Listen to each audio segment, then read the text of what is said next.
ഈ തെരഞ്ഞെടുപ്പിൻ്റെ സ്റ്റാർ ക്യാമ്പയിനർമാരിൽ ഒരാളായിരുന്നു പത്തനംതിട്ടയിലെ പള്ളിക്കൽ ഡിവിഷനിൽ നിന്നുള്ള ജില്ലാ പഞ്ചായത്ത് അംഗമായ ശ്രീനാദേവി കുഞ്ഞമ്മ. ആ ശ്രീനാദേവി കുഞ്ഞമ്മ സമ്മതിദാനാവകാശം വിനിയോഗപ്പെടുത്തിയിരിക്കുന്നു എന്നുള്ള വാർത്ത വലിയ വാർത്തയാണ്. ഞാനത് പറയാനുള്ള കാരണം കുലസ്ത്രീകൾ ചേർന്ന് ശ്രീനാദേവി കുഞ്ഞമ്മക്കെതിരെ പരാതിയും ശ്രീനാദേവി കുഞ്ഞമ്മയുടെ റേഷൻ കാർഡ് വെട്ടലും ശ്രീനാദേവി കുഞ്ഞമ്മയുടെ വോട്ട് വെട്ടലും ഒക്കെ നടത്തിയിട്ടും ശ്രീനാദേവി കുഞ്ഞമ്മ വളരെ കൃത്യമായിട്ട് പത്തനംതിട്ടയിലെ അവരുടെ പോളിംഗ് ബൂത്തിൽ ചെന്ന് ഇന്ന് അവരുടെ വോട്ട്, അവരുടെ സമ്മതിദാനാവകാശം അവർ വിനിയോഗിച്ചു എന്നുള്ളതാണ് നമുക്ക് മനസ്സിലാക്കാൻ സാധിക്കുന്നത്. കഴിഞ്ഞ തദ്ദേശ തെരഞ്ഞെടുപ്പിൻ്റെ സമയത്ത് വലിയ വിവാദമായിരുന്ന രാഹുൽ മാങ്കൂട്ടം വിവാദവും അതേ തുടർന്ന് ശ്രീനാദേവി കുഞ്ഞമ്മയുടെ പ്രതികരണങ്ങളും ശ്രീനാദേവി കുഞ്ഞമ്മയുടെ നിലപാടുകളും വലിയ രീതിയിൽ ചർച്ചയാകപ്പെടുകയും അതിനുശേഷം രാഹുൽ മാങ്കൂട്ടം വിവാദത്തിൽ വലിയ രീതിയിൽ രാഹുൽ മാങ്കൂട്ടത്തിന് അനുകൂലമായിട്ടുള്ള വലിയ നിലപാടുകൾ എടുക്കുകയും ചെയ്ത വ്യക്തിയാണ് ശ്രീനാദേവി കുഞ്ഞമ്മ. ആ ശ്രീനാദേവി കുഞ്ഞമ്മ ഈ തെരഞ്ഞെടുപ്പിലെ ഒരു വലിയ സ്റ്റാർ ക്യാമ്പയിനർ ആയിരുന്നു. ഈ തെരഞ്ഞെടുപ്പിൻ്റെ നോട്ടിഫിക്കേഷൻ വരുന്നതിന് തൊട്ട് മുൻപാണ് ശ്രീനാദേവി കുഞ്ഞമ്മയ്ക്കെതിരെ വ്യാജ അഡ്രസ്സ് ഉണ്ടാക്കി വോട്ട് ചേർത്തു എന്നൊക്കെ പറഞ്ഞ് റേഷൻ കാർഡിൽ പേര് ചേർത്തു എന്നൊക്കെ പറഞ്ഞുള്ള വലിയ പരാതികളൊക്കെ വരുന്നത്. അതിന് തൊട്ടു പിന്നാലെയാണ് ശ്രീനാദേവി കുഞ്ഞമ്മയുടെ വോട്ട് വെട്ടി, റേഷൻ കാർഡിലെ പേര് വെട്ടി എന്നൊക്കെയുള്ള വാർത്തകളും വരുന്നത്. അതൊക്കെ ആഘോഷിച്ചവർക്ക് മുന്നിൽ ശ്രീനാദേവി കുഞ്ഞമ്മ അടൂരിലെ മണക്കാല തുവയൂര് ഗവൺമെൻറ് LP സ്കൂളിലെ 189 നമ്പർ ബൂത്തിൽ വോട്ട് രേഖപ്പെടുത്തി എന്നുള്ളതാണ് വലിയ സന്തോഷം നൽകിയ ഒരു കാര്യമായിരുന്നു അത് എന്ന് പറയുന്നത്. കാരണം കോൺഗ്രസിൻ്റെ സജീവ രാഷ്ട്രീയത്തിലേക്ക് കടന്നു വന്ന ശ്രീനാദേവി കുഞ്ഞമ്മ CPI വിട്ട് CPIയിലുണ്ടായിരുന്ന രാഷ്ട്രീയ ഉപദ്രവങ്ങൾ സഹിക്കവയ്യാതെ CPIയിൽ നിന്ന് ഇറങ്ങി വന്ന് കോൺഗ്രസിലേക്ക് ചേർന്ന ശ്രീനാദേവി കുഞ്ഞമ്മ അത് കഴിഞ്ഞ് രാഹുൽ മാങ്കൂട്ടം വിവാദത്തിൽ വളരെ കൃത്യമായ നിലപാടെടുത്തുകൊണ്ട് പല കുലസ്ത്രീകളെയും അടിച്ചോടിച്ച ശ്രീനാദേവി കുഞ്ഞമ്മ അതിനുശേഷമാണ് ശ്രീനാദേവി കുഞ്ഞമ്മയുടെ റേഷൻ കാർഡിലെ പേര് വെട്ടിക്കുന്നു, ശ്രീനാദേവി കുഞ്ഞമ്മയുടെ വോട്ട് വെട്ടിക്കുന്നു, ശ്രീനാദേവി കുഞ്ഞമ്മക്കെതിരെ പരാതികൾ ഉണ്ടാക്കുന്നു. ഇതൊക്കെ നമ്മൾ കണ്ടത്, അതൊക്കെ ആഘോഷിക്കുകയും ചെയ്ത ചില ആളുകൾ ഉണ്ടായിരുന്നു നമ്മുടെ നാട്ടിൽ അല്ലേ. അവരുടെയൊക്കെ മുന്നിൽ നട്ടല് നിവർത്തി ആ സ്ത്രീ വോട്ട് ചെയ്തു എന്നുള്ളതാണ്. ഞാൻ ഈ തെരഞ്ഞെടുപ്പിൻ്റെ വിവിധ ഘട്ടങ്ങളിൽ ഈ പറയുന്ന ശ്രീനാദേവി കുഞ്ഞമ്മ കേരളത്തിൻ്റെ വിവിധ മണ്ഡലങ്ങളിൽ പ്രചരണത്തിനെത്തിയിട്ടുണ്ട് അല്ലേ. വടകരയിൽ വന്നിട്ടുണ്ട്, പാലക്കാടിൻ്റെ വിവിധ മണ്ഡലങ്ങളിൽ വന്നിട്ടുണ്ടായിരുന്നു, തൃശ്ശൂരിലുണ്ടായിരുന്നു, തിരുവനന്തപുരത്തുണ്ടായിരുന്നു, അടൂരിലുണ്ടായിരുന്നു. അങ്ങനെ വിവിധ പ്രദേശങ്ങളിൽ അവർ വലിയ ഒരു ക്യാമ്പയിൻ തന്നെ UDFന് വേണ്ടി നയിക്കുകയും ചെയ്തിട്ടുണ്ടായിരുന്നു. ഇന്നിപ്പോൾ അവരുടെ ഫേസ്ബുക്കിൽ കുറിച്ച ഒരു കുറിപ്പാണ് എൻ്റെ വോട്ട് എൻ്റെ അവകാശമാണ്. അടൂരിൽ മണക്കാല തുവയൂര് ഗവൺമെൻറ് LP സ്കൂളിലെ 189 നമ്പർ ബൂത്തിൽ വോട്ട് രേഖപ്പെടുത്തി എന്ന് പറഞ്ഞുകൊണ്ട് അവർ പങ്കുവെച്ച ആ ഒരു ദൃശ്യങ്ങൾ കൂടിയാണ് നിങ്ങൾ കണ്ടത്. അപ്പോൾ ഈ ശ്രീനാദേവി കുഞ്ഞമ്മയെ വേട്ടയാടിയവർക്ക് ഉള്ള ഒരു മറുപടി കൂടിയായിരുന്നു ശ്രീനാദേവി കുഞ്ഞമ്മയുടെ വോട്ട് എന്ന് പറയുന്നത്. കാരണം ശ്രീനാദേവി കുഞ്ഞമ്മക്കെതിരെ പരാതി പറഞ്ഞ് അവരുടെ റേഷൻ കാർഡ് വെട്ടി, അവരുടെ വോട്ടേഴ്സ് ലിസ്റ്റിലെ പേര് വെട്ടി, അങ്ങനെയൊക്കെ തകർക്കാൻ ശ്രമിച്ച CPIയുടെയും ചില കുലസ്ത്രീകളുടെയും കള്ളക്കളികൾക്ക് എല്ലാമുള്ള മറുപടിയായിട്ട് ഒരു വോട്ട് കൊണ്ട് അവർ മറുപടി പറഞ്ഞിരിക്കുന്നു എന്നുള്ളതാണ് മനസ്സിലാക്കാൻ കഴിയുന്നത് അല്ലേ. അപ്പോൾ ശ്രീനാദേവി കുഞ്ഞമ്മ എന്ന് പറയുന്നത് ഈ പ്രസ്ഥാനത്തിന് വലിയ ഒരു മുതൽക്കൂട്ട് തന്നെയാണ്. കാരണം അവരുടെ മുതൽക്കൂട്ടാണ് എന്ന് ഞാൻ പറയാനുള്ള കാരണം കൃത്യമായ നിലപാടുകളാണ് അവരുടെ ഒന്നാമത്തെ ഒരു പ്ലസ് പോയിന്റ് എന്ന് പറയുന്നത് അല്ലേ. ഏതൊരു വിഷയത്തിലും വളരെ കൃത്യമായിട്ട് അവർക്ക് നിലപാടുകൾ പറയാൻ സാധിക്കുന്നുണ്ട്.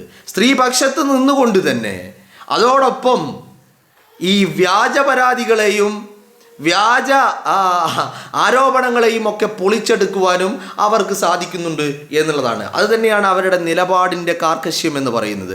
അതോടൊപ്പം തന്നെ അവരുടെ ഒരു വലിയ ഒരു എന്താ പറയേണ്ടത്, വലിയ ഒരു പൊട്ടൻഷ്യലുണ്ട്. ഒരു സ്ത്രീ എന്ന നിലയിൽ, ഒരു മനുഷ്യൻ എന്ന നിലയിൽ, ഞാൻ സ്ത്രീ എന്നോ പുരുഷനെന്നോ വേർതിരിക്കാൻ ഉദ്ദേശിക്കുന്നില്ല, ഒരു മനുഷ്യൻ എന്ന നിലയിൽ പൊതുരംഗത്ത് പ്രവർത്തിക്കുവാനുള്ള എല്ലാ പൊട്ടൻഷ്യലുമുള്ള ഒരു വ്യക്തി തന്നെയാണ് ശ്രീനാദേവി കുഞ്ഞമ്മ എന്ന് പറയുന്നത്. അപ്പോൾ ശ്രീനാദേവി കുഞ്ഞമ്മക്ക് ഈ തെരഞ്ഞെടുപ്പിൽ ഈ വോട്ട് എന്ന് പറയുന്നത്, ഈ തെരഞ്ഞെടുപ്പിലെ 2026 നിയമസഭാ തെരഞ്ഞെടുപ്പിലെ അവരുടെ വോട്ട് എന്ന് പറയുന്നത് അവർക്ക് പലർക്കുള്ള മറുപടിയാണ്. തന്നെ വേട്ടയാടാൻ ഒരു ഭാഗത്ത് കൂട്ടം കൂടിയ ഒരുപാടെണ്ണം കഴുകന്മാർക്ക്, ചില കുലസ്ത്രീകൾ, ചില CPIക്കാർ, അങ്ങനെ ചില പല ആളുകൾക്കുമുള്ള മറുപടി തന്നെയാണ് ശ്രീനാദേവി കുഞ്ഞമ്മയുടെ വോട്ട് എന്ന് പറയുന്നത്. ഒരു മനുഷ്യന് നമുക്ക് നമ്മുടെ എതിരാളികൾക്ക് പല രീതിയിൽ മറുപടി കൊടുക്കാൻ പറ്റും അല്ലേ?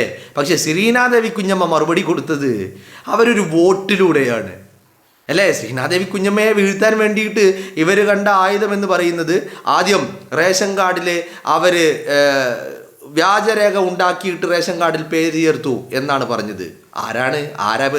ഏത് റേഷൻ കാർഡിലാണ് അവർക്ക് പേരുണ്ടായത്? അവരുടെ അമ്മായിയുടെ റേഷൻ കാർഡിൽ. ആ അമ്മായിയും ഈ പറയുന്ന അവരുടെ ഭർത്താവ് മരണപ്പെട്ടു പോയി. ആ മക്കളെ സ്വാധീനിച്ച് ശ്രീനാദേവിയുടെ കസിൻസായ ഈ പറയുന്ന അമ്മായിയുടെ മക്കളെ സ്വാധീനിച്ചിട്ടാണ് അവർ റേഷൻ കാർഡിൽ വ്യാജമായി പേര് ചേർത്തു എന്ന് പറഞ്ഞിട്ട് ആദ്യം അത് നീക്കം ചെയ്യിപ്പിച്ചത്. എന്തിനാ? ശ്രീനാദേവി കുഞ്ഞമ്മയുടെ വോട്ട് വെട്ടാൻ വേണ്ടിയിട്ടായിരുന്നു. എല്ലാം നിയമത്തിൻ്റെ വഴിയിലൂടെ പൊരുതി നേടിയിട്ട് ഈ സ്ത്രീ അവരുടെ സമ്മതിദാനാവകാശം എന്ന് പറഞ്ഞാൽ ശ്രീനാദേവിയെ വേട്ടയാടാൻ അവർക്ക് വേറെ വിഷയങ്ങളില്ലായിരുന്നു. ശ്രീനാദേവിയെ വേട്ടയാടാൻ പല ഘട്ടങ്ങളിൽ ഇവർ ശ്രമിച്ചിട്ടുണ്ട്. 2023 ശ്രീനാദേവി കുഞ്ഞമ്മ പത്തനംതിട്ട ജില്ലാ പഞ്ചായത്തിൻ്റെ പ്രസിഡന്റ് ആവാതിരിക്കാൻ വേണ്ടിയിട്ട് വ്യാജ കേസുണ്ടാക്കിയവരാണ് CPIക്കാർ. അതേ CPIയും പിന്നെ ചില കുലസ്ത്രീകളും ചേർന്നാണ് ഇപ്പോൾ 2026 അവരെ വേട്ടയാടാൻ ഇറങ്ങി പുറപ്പെട്ടത്. അപ്പോൾ വേറെ വിഷയങ്ങളില്ലാതിരുന്നത് കൊണ്ട് വേറെ കാര്യങ്ങളിൽ ശ്രീനാദേവി കുഞ്ഞമ്മക്കെതിരെ ആരോപണങ്ങൾ ഉന്നയിക്കാൻ കഴിയാത്തൊരു സാഹചര്യം ഉണ്ടായപ്പോഴാണ് വ്യാജരേഖയുണ്ടാക്കി റേഷൻ കാർഡ് ഉപയോഗിച്ച് വോട്ടേഴ്സ് ലിസ്റ്റിൽ പേര് വരുത്തി എന്നൊക്കെ പറഞ്ഞിട്ട് അവർക്കെതിരെ വലിയ ഒരു വേട്ടയാടൽ തുടങ്ങിയത്. പക്ഷേ ആ വേട്ടയെയൊക്കെ ശ്രീനാദേവി കുഞ്ഞമ്മ മുളയിലെ നുള്ളി എന്ന് മാത്രമല്ല, 2026 ഏപ്രിൽ 9 നടന്ന നിയമസഭാ തെരഞ്ഞെടുപ്പിൽ അവർ കൃത്യമായിട്ട് അവരുടെ സമ്മതിദാനാവകാശം വിനിയോഗപ്പെടുത്തുകയും ചെയ്തു. അപ്പോൾ അതാണ് ഞാൻ പറഞ്ഞത്, നമുക്ക് പല രീതിയിൽ മറുപടി കൊടുക്കാൻ പറ്റും. പക്ഷേ ഒരു വോട്ടിലൂടെ, അത് ജനാധിപത്യ രീതി അങ്ങനെയാണല്ലോ, നമ്മളുടെ ഏറ്റവും വലിയ ജനാധിപത്യ രീതിയിലുള്ള മറുപടി എങ്ങനെയാ? ആ മറുപടി എന്ന് പറയുന്നത് നമ്മുടെ വോട്ടിലൂടെയാണ്. ആ വോട്ടിലൂടെ ശ്രീനാദേവി കുഞ്ഞമ്മ തൻ്റെ വേട്ടക്കാർക്കൊക്കെയുള്ള മറുപടികൾ കൊടുത്തു എന്നുള്ളതാണ് അല്ലേ? അപ്പോൾ ഞാൻ പറഞ്ഞു വരുന്നത്, കൃത്യമായി നിലപാടുകളുള്ള ഏറ്റവും കഴിവുറ്റ പൊതുരാഷ്ട്രീയ രംഗത്ത്, പൊതുപ്രവർത്തന രംഗത്ത് തിളങ്ങി നിൽക്കുന്ന വ്യക്തിത്വം തന്നെയാണ് ശ്രീനാദേവി കുഞ്ഞമ്മ. അതുകൊണ്ട് തന്നെയാണ് അവർക്ക് ഈ വേട്ടയാടലുകൾക്ക് വിധേയമാകേണ്ടി വന്നത് അല്ലേ? ഈ വേട്ടയാടലുകൾക്ക് വിധേയമാകേണ്ടി വന്നതിനുള്ള കാരണം എന്ന് പറയുന്നത് അവരുടെ ആ ഒരു പൊട്ടൻഷ്യൽ തന്നെയായിരുന്നു. എല്ലാ രീതിയിലും നല്ല വിദ്യാഭ്യാസമുണ്ട്, ജനങ്ങളുമായിട്ട് ഇടപഴകാൻ അറിയാം, ജനങ്ങളെ സ്വാധീനിക്കാനുള്ള കഴിവുണ്ട്, അതിനേക്കാളൊക്കെ ഉപരി സംസാരിക്കാനും തൻ്റെ വാദങ്ങളെ പറഞ്ഞ് അത് നിലപാടെടുക്കാനും അവർക്ക് സാധിക്കുന്നു എന്നുള്ളതാണ്. നമ്മളിപ്പോൾ ഈ തെരഞ്ഞെടുപ്പിൻ്റെ തൊട്ട് മുൻപ് നമ്മൾ NDTVയുടെ ഒരു വലിയ കോൺക്ലേവിൽ ശ്രീനാദേവി കുഞ്ഞമ്മ സംസാരിക്കുന്നത് നമ്മൾ കണ്ടിരുന്നു. എത്രമാത്രം കഴിവുള്ള പ്രാപ്തിയുള്ള വ്യക്തിയാണ് എന്നുള്ളതാണ് ഇത്. അതുകൊണ്ട് തന്നെയാണ് CPI ഇപ്പോഴും വേട്ടയാടിക്കൊണ്ടിരിക്കുന്നത്. അവർ CPIയുടെ ഭാഗമായിരുന്നപ്പോഴും വേട്ടയാടിയ CPI പാർട്ടി വിട്ട് അവർ പുറത്തു പോയിട്ടും വേട്ടയാടുന്നുണ്ടെങ്കിൽ അത് CPIയുടെ ഏറ്റവും വലിയ ഭയമാണ്.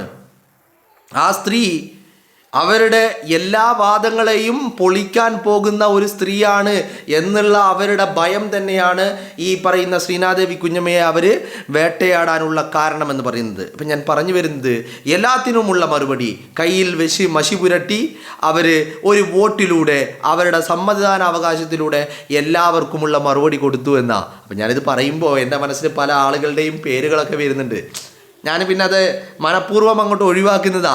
ശ്രീനാദേവി കുഞ്ഞമ്മയുടെ റേഷൻ കാർഡിലെ പേര് വെട്ടി, ശ്രീനാദേവി കുഞ്ഞമ്മയുടെ വോട്ട് വെട്ടി എന്നൊക്കെ പറഞ്ഞ് ആഘോഷിച്ച് ഉറഞ്ഞു തുള്ളിയ ചില ആളുകൾ, ചില കൂട്ടിക്കൊടുപ്പുകാർ, ആ കൂട്ടിക്കൊടുപ്പുകാർക്ക് കൂടിയുള്ള മറുപടിയാണ് ശ്രീനാദേവി കുഞ്ഞമ്മ ഒരൊറ്റ വോട്ടിലൂടെ നൽകിയിരിക്കുന്നത് എന്നുള്ളതാണ്. ഈ തെരഞ്ഞെടുപ്പിൻ്റെ സ്റ്റാർ ക്യാമ്പയിനർമാരിൽ പ്രധാനപ്പെട്ട ഒരാൾ കൂടിയായിരുന്നു ശ്രീനാദേവി കുഞ്ഞമ്മ എന്നുള്ളത് നമ്മൾ ഈ കഴിഞ്ഞ തെരഞ്ഞെടുപ്പ് പ്രചരണത്തിൻ്റെ ഘട്ടങ്ങളിലൊക്കെ കാണുകയും ചെയ്തതാണ്.